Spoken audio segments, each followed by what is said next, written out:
nada, que é tudo. No Café Filosófico de hoje, José de Paula Ramos, Antônio Medina Rodrigues e Demétrio Magnoli mostram a importância do pensamento mítico na formação de nossa identidade. O real é absurdamente consumido todo dia. Então ele some diante de nós e a indústria se aplica de novo a criar novas bugigangas e nós vamos vivendo com essas coisas. Mas o espírito de certos homens consegue embalsamar as coisas que se vão. É impossível entender a dinâmica da política das nações, por que as nações fazem isso ou aquilo, sem conhecer o mito de origem das nações, sem conhecer a narrativa que as nações fazem sobre o seu próprio passado. E os homens, então, ao atualizar o mito, estão a repeti-los, não como um conteúdo simbólico, mas como uma experiência vivencial. Desde o início, a humanidade buscou nas narrativas míticas, repleta de heróis sobrenaturais, formas de lidar com o desconhecido e de aplacar a angústia de existir. Mas afinal, o que é o mito? Para as sociedades arcaicas, o mito é uma narrativa verdadeira, antes de mais nada. Essas sociedades não questionavam em momento algum a completa veracidade do mito.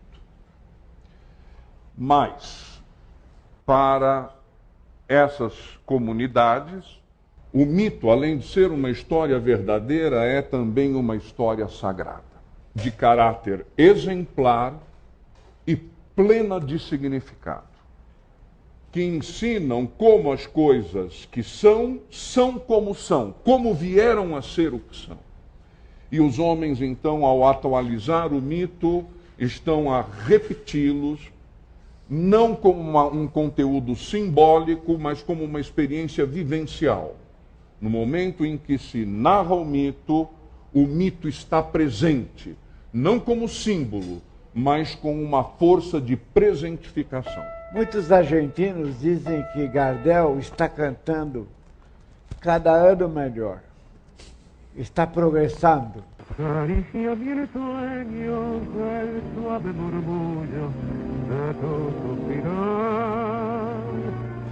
O progresso de Gardel, que é um cantor maravilhoso, falecido já há mais de 40 anos. Gardel está progressando. Quer dizer, eles têm uma energia espiritual tão bem arquitetada que eles contribuem para parir um Gardel que não existe mais. E que estaria cantando cada vez melhor. E está. Se a gente vê dessa perspectiva, a gente aceita. Então nós temos aí um pequeno milagre. É um pequeno milagre da vontade humana. O argentino que gosta de Gardel gera com essas frases e com essa vontade, ele gera uma super-realidade. Já não é a realidade comum que a gente vive todo dia, mas é aquela realidade bonita e ideal que a gente gosta de apreciar todo dia e manter sempre dentro do espírito. O mito conta, então, um acontecimento ocorrido no tempo primordial, quando uma realidade passou a existir por ação dos entes sobrenaturais. Seja essa realidade o cosmo, seja essa realidade uma ilha, uma espécie vegetal, ou mesmo um comportamento humano. Quais seriam as principais funções do mito, então? Conferir significado e valor à existência, porque o mundo desprovido de mito é um mundo desprovido de significado. É a ação dos deuses que fundamenta o mundo e atribui a ele o seu sentido. A partir do século XIX, com Nietzsche, por exemplo, se fala da morte de Deus e como isso leva no século XX um escritor como Jean-Paul Sartre, né, a refletir exatamente sobre essa questão crucial. Né? O mundo tem algum sentido? A palavra mito Em grego, mitos, etimologicamente, significa palavra. Mas a língua grega é rica em vocábulos para a designação de palavra. Mito é uma delas. Mas existe uma outra, também muito conhecida de todos nós, que é a palavra logos. O mito e o logo. Não é? A palavra como mito, como eu disse, não é experimentada, não é vivenciada pelas culturas arcaicas como uma representação, como um símbolo. Ela é a invocação daquilo que ela nomeia. E no ato de nomear, sejam os deuses, sejam os heróis, eles estão presentes. De modo que enunciar o mito implica sair do mundo dos fenômenos naturais para entrar numa outra dimensão, numa outra temporalidade, numa outra experiência que não é profana, é a experiência do sagrado. E o Logos é a palavra tal como nós a entendemos comumente. É a palavra como símbolo, como uma representação das coisas. Enquanto o mito é sempre concreto, o Logos opera na abstração. O discurso da filosofia, por exemplo. O discurso da literatura também. O discurso da ciência. São discursos que estão no âmbito do Logos. Do Vinícius de Moraes, quando trabalhando nos Estados Unidos como diplomata, teve que responder a um americano muito simpático e muito amigo por que ele, Vinícius, não ficava morando nos Estados Unidos. Todos gostavam tanto dele lá. E o Vinícius resistia a dar uma resposta definitiva. Aí ele escreveu um poema dizendo: olha aqui, Mr. Buster, o senhor me pede para ficar e tal, tal. Então eu colhi o trechinho que achei mais interessante. Me diga uma coisa, Mr. Buster. Me diga sinceramente uma coisa, Mr. Buster. O senhor sabe lá o que é um choro do Pixinguinha? O senhor sabe lá o que é ter jabuticabeira no quintal? O senhor sabe o que é torcer pelo Botafogo? Bom, Vinícius tinha uma situação muito boa lá nos Estados Unidos. Ele podia ficar lá indefinidamente. Mas em nome dessas coisas, ele citou esses exemplos, haverá outros. Ele simbolizou a alma dele, estando sequiosa do quê? Dessas coisas tão simples e que para ele são definitivas para decidir o destino dele. O Botafogo, uma planta no quintal, uma conversa com os amigos. O que é o Botafogo? Hoje o Botafogo é um time em crise, acabando. Já nem existe botafoguense como João Saldanha e tantos outros. Acabou, como diz o Drummond, Minas não há mais. Essas coisas foram todas consumidas. E nós mordemos, consumimos todos e acabamos com tudo. Já existe uma planta assim, uma jabuticabeira no quintal? Quem é que tem isso? Ninguém mais tem isso, e quem tiver ainda corta. Então, essas coisas, o real é absurdamente consumido todo dia. Então ele some diante de nós e a indústria se aplica de novo a criar novas bugigangas e nós vamos vivendo com essas coisas. Mas o espírito de certos homens consegue embalsamar as coisas que se vão. Embalsamar com a matéria do Logos, como ele falou aqui. O Logos, a palavra Logos, é a mesma palavra que está na palavra lógica, né? O Logos vem do verbo lego. Lego quer dizer falar, dizer, mas a raiz de lego também quer dizer recolher. Quer dizer, o Logos está à disposição de todos os homens do mundo.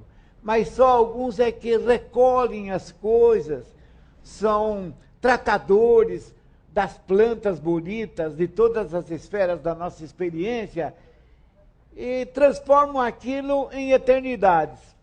Então isso é o mito. O mito é o nada que é tudo.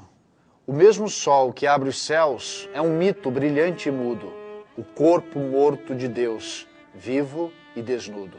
Este que aqui aportou foi por não ser existindo, sem existir nos bastou, por não ter vindo foi vindo e nos criou.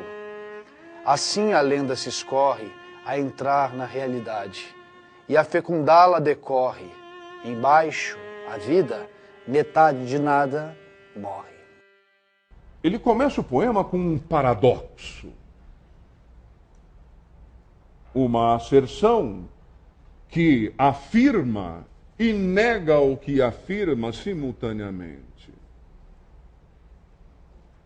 O mito é o nada que é tudo. Ora, este paradoxo fere o primeiro princípio da lógica, portanto, do logos, que é o princípio segundo o qual uma coisa só é igual a si mesma. E ele está nos propondo, neste primeiro verso, que uma coisa é exatamente idêntica ao seu contrário. Nada igual a tudo. Como podemos entender este paradoxo? Para aqueles que não creem no mito, o mito não é nada. É aquela ficção, aquela fantasia desprovida de significado. Não é? Agora, para aquele que acredita no mito, que o vivencia, o mito é tudo. Porque ele cria o mundo, é o seu fundamento e o enche de significado. O mito é o nada que é tudo. O mesmo sol que abre os céus é um mito brilhante e mudo, o corpo morto de Deus, vivo e desnudo. Este é um mito brilhante e mudo. Não diz nada a quem não sabe ouvi-lo como experiência mítica. E o considera como uma falsificação. É um mito brilhante e mudo. O corpo morto de Deus. Contudo, mais um paradoxo. Esse Deus está vivo e desnudo. Na segunda estrofe, começa com um pronome demonstrativo. Este, que remete ao título. Este é Ulisses, o Odisseu. Bom, há uma lenda portuguesa ilustre, segundo a qual Lisboa foi fundada por Ulisses. E, aliás, é por isso que se chama Lisboa, Ulisses-bona, a cidade fundada por Ulisses. Né?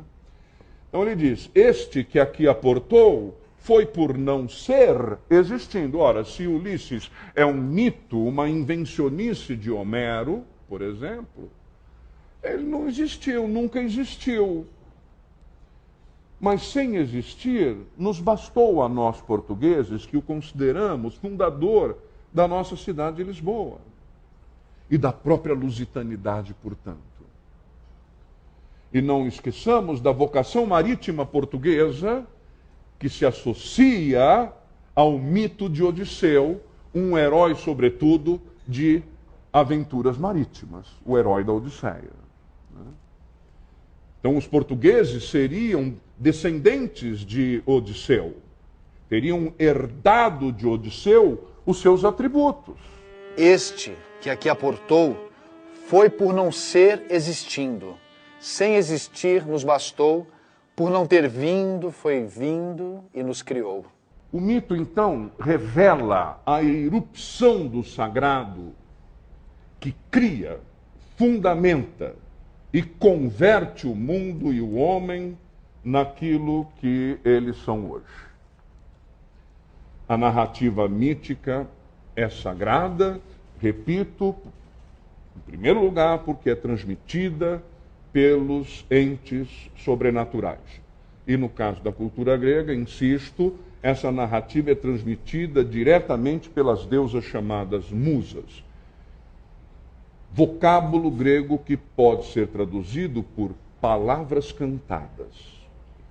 São elas, as palavras cantadas, as deusas musas, que revelam com o seu relato a origem dos deuses, a origem do mundo e a origem dos homens.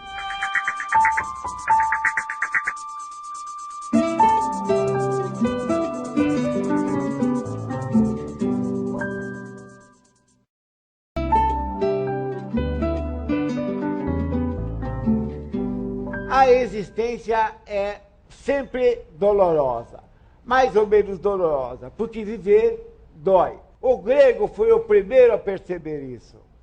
Então ele procurou acalentar os mitos que focalizavam não a sabedoria das pessoas, que elas tinham, mas o enigma de viver sem interpretar. Recordemos que o futuro não é nosso, nem de todo não nosso, para não termos de esperá-lo como se estivesse para chegar, nem nos desesperarmos como se em absoluto não estivesse para vir. Nós temos duas coisas que nos constituem. Uma é que nós somos seres pensantes, e outra é que nós somos seres sensíveis. O nosso corpo inteiro é o recebimento do mundo através de sinais digitais, no braço e tal. E outro é a cabeça, a ideia. O que é mais verdadeiro? Pensar sobre o que nós somos?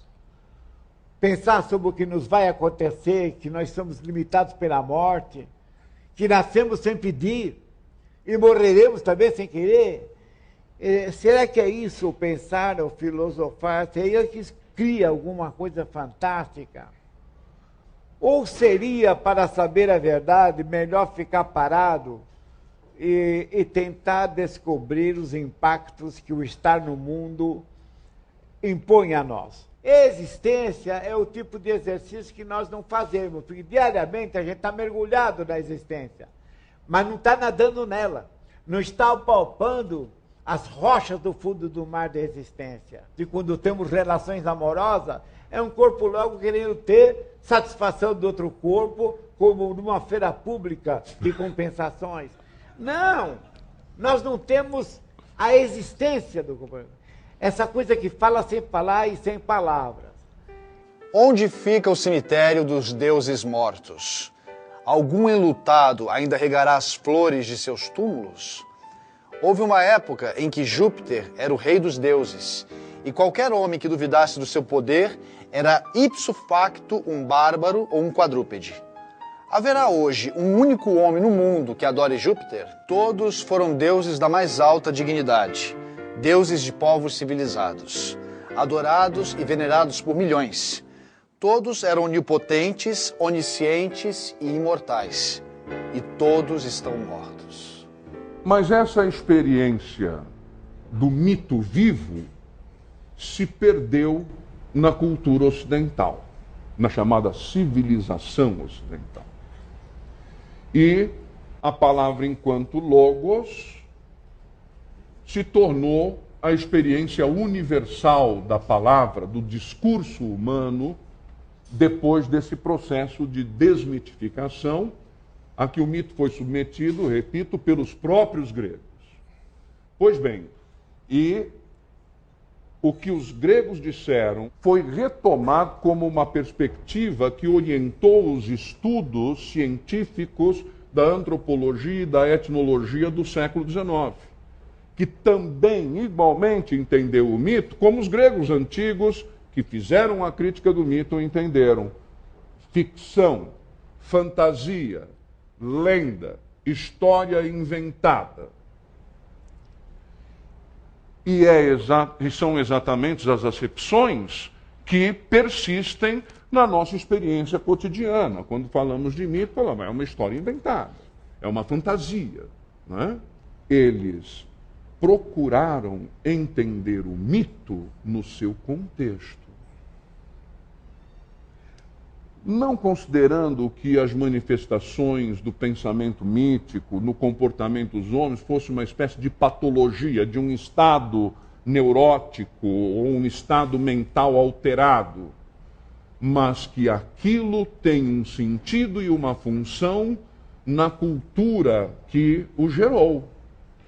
Então, os nossos antropólogos, estudiosos do mito do século XX têm essa atitude mais humilde perante o mito. Não se considera dono da superioridade do logos para analisar um estágio primitivo da cultura humana e da manifestação da própria humanidade.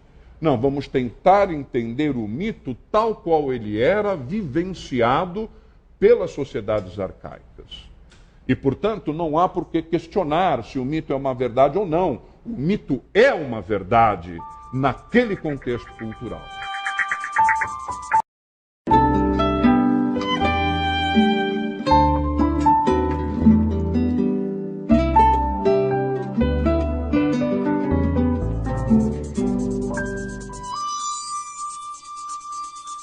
Todas as nações têm mitos de origem. Os mitos de origem das nações, eles têm a função, eles desempenham uma função de dizer qual é a singularidade daquela nação, daquela coletividade no sistema político das nações.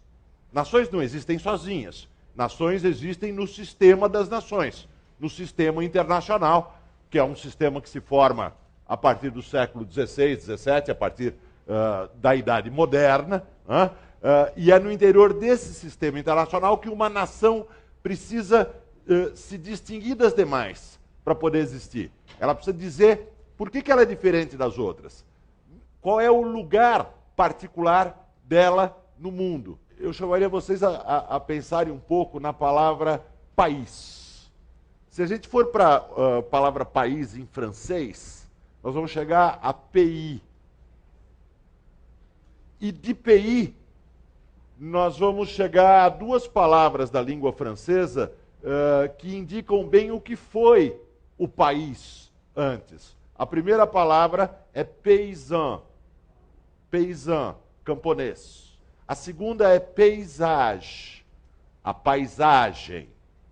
O pays medieval, o pays ancestral, não era a nossa nação, não era o nosso país. Era algo que podia ser abarcado com a visão, era uma paisagem, era algo que nós poderíamos ver de cima de uma colina. Era o conjunto dos camponeses da minha vila, era a minha pequena região e a minha experiência vivida com um conjunto de pessoas que fazem parte do meu mundo sensível. A nação contemporânea não é isso, aliás, é a negação disso. É por isso que do pays medieval ao país vai uma ruptura. Nós não podemos, nem mesmo subindo no pico da neblina, ver o Brasil, que é grande demais. Nós não conhecemos os brasileiros, nós apenas os imaginamos. Nós não temos uma experiência pessoal, sensível com a nação. A nação é uma abstração e ela se torna concreta apenas pelo recurso ao mito de origem.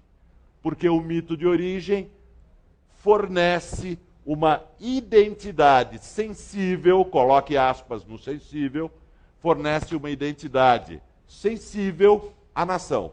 Fornece uma experiência compartilhada que substitui a experiência sensível do pays medieval. Um francês do século XIX, um nacionalista francês do século XIX, bem conhecido, chamado Ernest Renan, ele diz o seguinte: uma nação é um plebiscito cotidiano.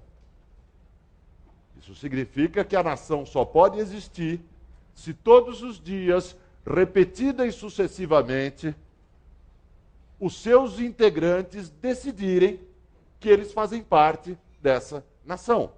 A nação é um plebiscito cotidiano, é uma escolha cotidiana. E a pergunta é, por que as pessoas continuam a escolher fazer parte dessa nação?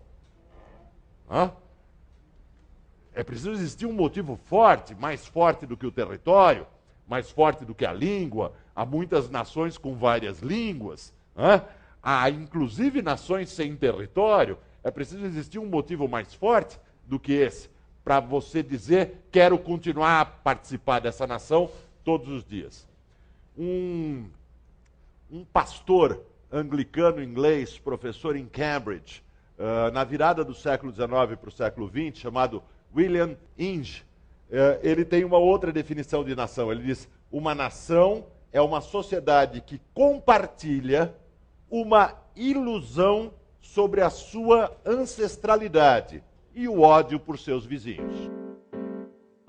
Bom, vamos tirar o ódio pelos vizinhos, né, que daria origem a toda uma consideração à parte que fugiria do nosso tema, mas que seria interessante. Mas vamos ficar na ideia de uma ilusão sobre a sua ancestralidade. Para que uma nação exista, é preciso que ela toda compartilhe uma mesma ilusão sobre o seu passado. E vai dizer um inglês também, só que um inglês contemporâneo nosso, um historiador de mão cheia, chamado Benedict Anderson, ele vai definir nação assim: nações são comunidades imaginadas. Essa imagem tem que ser forte o suficiente para que no plebiscito cotidiano os integrantes da nação continuem a querer fazer parte da nação.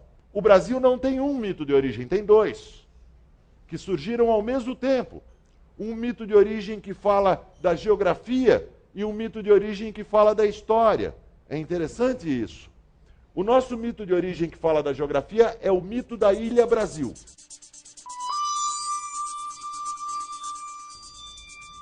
A Ilha Brasil. A ideia construída no século XIX, mas atribuída a um tempo ancestral que não se sabe qual é, de que Deus organizou na América do Sul um território delimitado pelos rios, que foi herdado primeiro pelos índios, e depois pelos portugueses, e depois pelo Brasil independente. A primeira formulação dessa ideia da Ilha Brasil aparece na primeira história do Brasil, escrita por um brasileiro, que é Francisco de Varhagen. Na história de Varhagen, 1845, ele fala do traçado dos rios. Vamos lá, todo mundo se lembra dos rios do primário. Ele fala do traçado do Amazonas, do Madeira, do Mamoré, do Guaporé. O Guaporé é aquele entre o Mato Grosso e a Bolívia. Do Guaporé, do Paraguai, cujas águas quase se juntam ao Guaporé e miticamente se juntam às do Guaporé, do Paraguai, do Paraná e do Uruguai, formando uma ilha na América do Sul e delimitando as fronteiras naturais do Brasil. A ideia de fronteiras naturais. Isso que está escrito no livro de Varhagen vai se desenvolver ao longo de todo o século XIX. O livro dele é de 1845 e vai chegar a 1896 num mapa de um português chamado Jaime Batalha Reis, que tem o título A Ilha Brasil e que mostra essa ilha que separa essa parte da América do Sul, o Brasil, do resto da América do Sul. Ilha que indica a vontade de Deus, de que aqui exista uma nação, de que aqui exista um povo, de que aqui exista um país. O Brasil é um país contente com as suas fronteiras. O seu único expansão, com uma exceção, o Uruguai. Quem seguiu a minha ilha sabe que o Uruguai ficou dentro da Ilha Brasil, mas isso é um outro tema. Tá certo? É uma exceção importante. Teve a província Cisplatina, teve a invasão do Uruguai lá na independência do Brasil e por aí afora. Mas com essa pequena exceção, o Brasil é um país contente com as suas fronteiras. O Brasil, ao contrário dos Estados Unidos, não tem um expansionismo externo.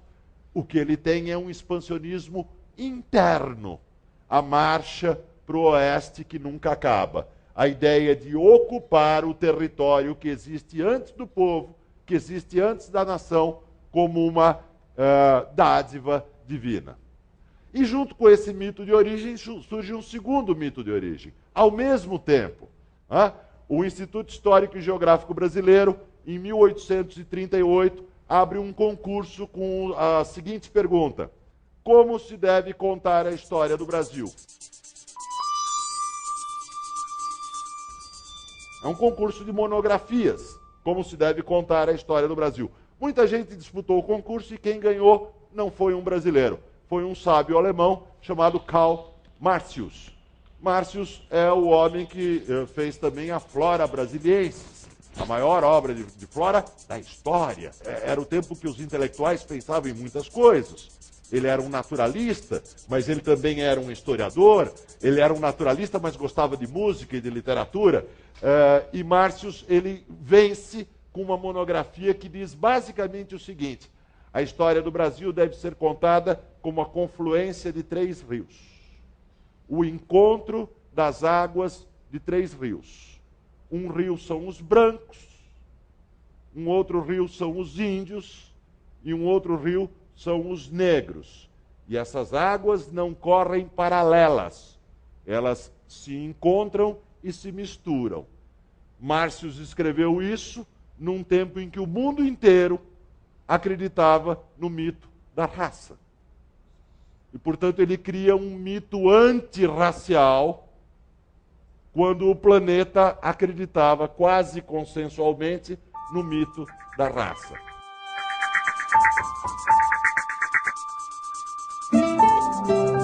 O Café Filosófico de hoje nos ajudou a refletir sobre a importância dos mitos na nossa história.